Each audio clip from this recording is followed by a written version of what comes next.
The fog-drenched countryside seemed to shroud Whitlock Manor in secrecy as Henry Blake arrived. The historian in him marveled at the Gothic architecture, its spires piercing the brooding sky. The adventurer in him, however, felt a shiver of unease. The sprawling estate was silent, save for the faint rustling of dead leaves in the cold breeze. As Henry approached, the massive iron gates groaned in protest, and he couldn't shake the feeling of unseen eyes watching from the manor's towering windows. As Henry stood contemplating the foreboding facade, he noticed a dark figure standing just beyond the gates. Dressed in shadows, its posture was unnervingly still. Though the fog blurred its features, the faint red glow of its eyes pierced through. Whitlock Manor's interior was a portrait of decay. Henry's boots disturbed layers of dust as he ventured into the dimly lit hallway. Portraits of the Whitlock family hung crookedly on the walls, their painted eyes seeming to track his movements. The attic was an adventurer's dream and a historian's nightmare. Henry climbed the creaking stairs to find a vast room filled with forgotten relics of the Whitlock family's past.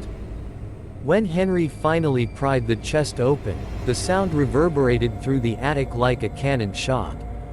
Inside, he found an old diary bound in cracked leather. The name, Elizabeth Whitlock, was faintly embossed on the cover. As he thumbed through its pages, he noticed frantic handwriting and ominous entries describing shadows watching and whispers calling. A sudden gust of icy wind extinguished the single candle Henry had lit, plunging the room into suffocating darkness. Henry stood frozen, heart pounding as her mournful eyes locked onto his. She pointed to the diary in his trembling hands before vanishing into the darkness. Henry descended into the library. The air was heavy with the scent of old parchment and something acrid he couldn't place. Shadows stretched unnaturally across the walls, moving as though alive. Henry's exploration led him to a hidden basement chamber, a place that felt wrong in every conceivable way. At its center stood a stone altar, its surface stained dark with what he feared was blood.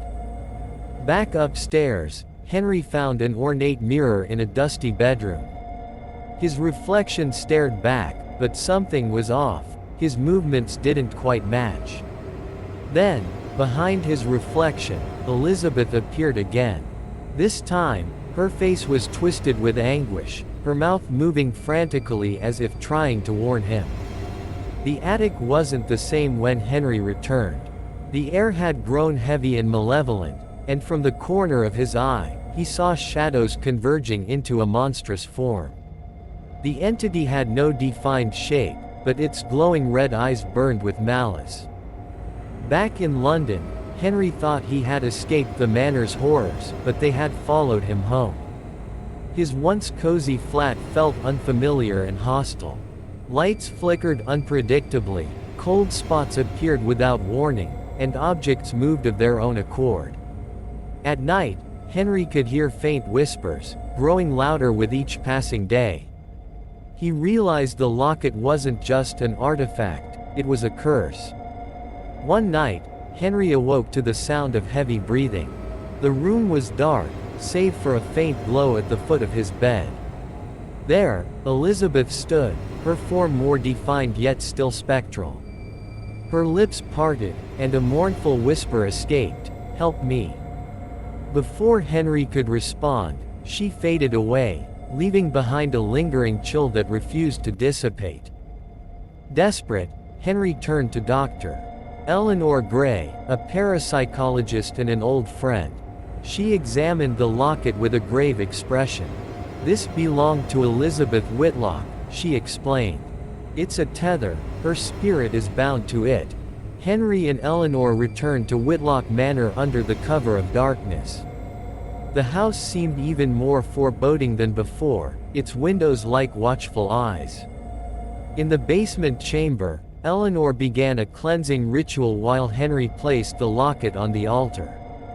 The air grew thick with tension as shadows coalesced into the monstrous entity. It roared, its voice shaking the walls. Leave, or suffer her fate. Elizabeth's spirit appeared, radiant and defiant. She confronted the entity, her form glowing brighter with every moment. With a final, piercing scream, she and the entity vanished in a blinding flash of light. When the light faded, the basement was silent. The oppressive energy was gone, replaced by a serene calm. Henry retrieved the locket, now warm to the touch, and felt an overwhelming sense of closure. Elizabeth's sacrifice had freed the manor and himself from the entity's grasp. "Keep going, Eleanor," Henry shouted, his voice trembling but resolute. His flashlight flickered, and in the strobe-like flashes, the monstrous figure began to take shape. A towering, amorphous shadow with glowing red eyes and clawed hands that seemed to reach for both of them. The entity roared, "Leave this place. She is mine. You are both fools to challenge me." Its voice reverberated, shaking the walls and stirring the dust into frenzied spirals.